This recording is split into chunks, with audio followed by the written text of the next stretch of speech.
बहावलपुर से आपको breaking news दे रहे हैं। डीपीओ सैयद मोहम्मद अब्बास की कमांड में बहावलपुर पुलिस को जराइम पेशा अफराद के खिलाफ कामयाबियां मिलने का सिलसिला जारी है। थाना सदर हासिलपुर पुलिस की कामयाब कार्रवाई, शब्बू गैंग का सरगना 2 साथियों समेत गिरफ्तार, लाखों रुपए मालियती 25 चोरीशुदा मोटरसाइकिल, नकद रकम और असलहा नाजायज बरामद।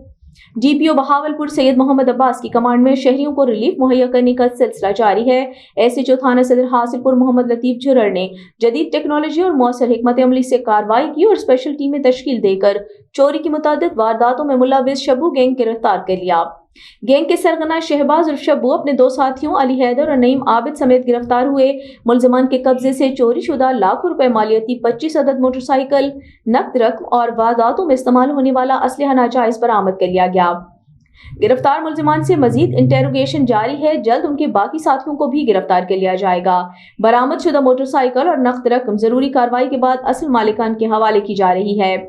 डीपीओ सैयद मोहम्मद अब्बास ने कहा कि शहरियों का लूटा हुआ माल रिकवर कराया जा रहा है ताकि शहरियों को ज्यादा से ज्यादा रिलीफ मुहैया किया जा सके। जराइम पेशा अफराद के खिलाफ कार्रवाइयों का सिलसिला मजीद तेज किया जा रहा है। डिस्ट्रिक्ट पुलिस ऑफिसर ने बेहतरीन कारकर्दगी पर थाना सदर हासिलपुर पुलिस को शाबाश दी।